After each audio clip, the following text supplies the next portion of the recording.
discussion. I hope the professor would see Lucy immediately.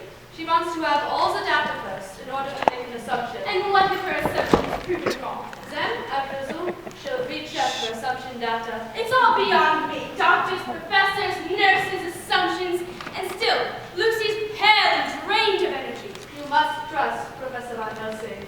I'm under the assumption that the professor is something of a marvel in a field. True.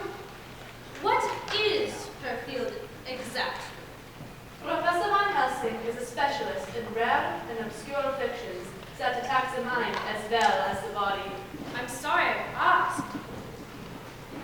I've taken Lucy down to the garden. She'll enjoy the sun. Did she feel up to it? She was terribly weak this morning, Again? but I persuaded her to have breakfast. Her appetite was good. She ate nothing but the beef soup, almost down. Blood rare. At least that's something. I'll visit with her. What about Mr. Harper? He had a quiet night once he was put to bed. I hate to see him in such a condition. He was always sound as a bell. You seem to be suggesting odd possibilities, Professor Van Helsing. I'm greatly disturbed by what I have been hearing. About Lucy. See, aura of sinister forces that appear to be gathering about this sanatorium. Whatever are you talking about? Jonathan Harker's story. Brain fever, I thought. This nobleman, Dracula. A legend from my country. A legend to frighten children who are unruly. If you don't behave, Dracula will come and get you. We have the tale told by the harbor master. A near phantom ship, coffins delivered to the neighboring estate, wolves, What do you see, Lucy, now? directly.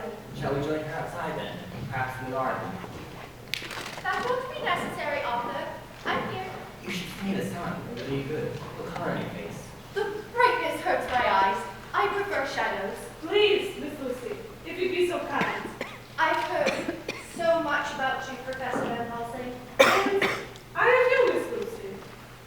I shall wish to speak with your Renfield. We can visit his room whenever you're ready. I prefer to see him here, in more informal surroundings. Would you be so kind, Miss Anya? Find Grim and send him to me. He's probably in the solarium at this hour. I can find him. Your aunt has told me that this weakness came upon you about a week ago. Yes. That's apart from a general feeling about the weakness. At first I suspected hepatitis, then anemia. Please, Dr. Quincy, do not interrupt. Sorry. You had no complaints. Except for the dream. Ah, yes, the dream. Tell me, Miss Lucy, what do you see in your dream? I dread worrying those I love. Still, I must confess to you, and my aunt, and Arthur, that I have been very troubled. The dream. Tell me about the dream. I sleepwalk in the dream. I knew I was dreaming that first night when I rose from my bed, only I didn't quite dream. I have this vague memory of something approaching me, something that spoke in a soft but frightening voice. It had red eyes, and I was compelled to look into them, even though I tried to turn away. Yes, yes. I felt as though I were sinking into a stagnant pool of water. I felt my soul leave my body, and I felt so lost, so alone and lost. This dream repeats itself? Every night when I fall into a deep sleep. Only now, Only now, but that something that approaches me no longer frightens me. I seem to wait anxiously for the sound of its voice. I don't want to think about it. Does she have to go on? later. I've heard enough of the dream. Tell me, Miss Lucy, that scarf around your neck, does it by any chance conceal two strange marks on your throat? How did you know? Remove the scarf, please. Dr. Quincy, Mr. Holmwood. Observe. You will notice the mark has the appearance of a puncture by some two-fanged viper. I got into an accident with a jewelry pin. I didn't think it was anything worth worrying about. You wanted to see me, Dr. Quincy? Bring Renfield's in here. He's been quite moody this morning. Quite moody. Never mind about that. See to him. Hopefully he hasn't escaped again. I think I'd like to go back outside now. I could sit in the shade of a big tree. It's cool. want any more information, Professor Elsie? Later, I fancy fresh air in your company would prove beneficial. Come along, Lucy. Strange that she would prefer the shade on such a warm day. You couldn't keep Lucy from the sun. You see no connection between your niece's dream and the hallucinations of Jonathan Parker? I see a strong connection. I'm not certain what it means. As a colleague, allow me to contradict you. What you mean to say is that your intelligence, your professional training, your very sanity reveals a sort of vampirism. Vampirism? You can't be serious. How is it you've never noticed those marks on your niece's throat? A clumsy oversight on my behalf. Inexcusable. No, my friend. You did not see them because Miss Lucy did not wish for you to see them. Remember her words, that something that approaches me no longer frightens me. I seem to wait anxiously for the sound of its voice. Precisely. Lucy is falling under the influence of a vampire. Is that what you mean to say? I fear something more evil than that. What? You must tell me. Here he is. Nurse Cassidy said he refused to take his morning bath. I don't like water! You mind your manners! That's enough, Grim. Beg pardon, Doctor. Behave. I know you. I know all about you. You're a famous professor. But you won't do any good. You study me. No. I'm cured.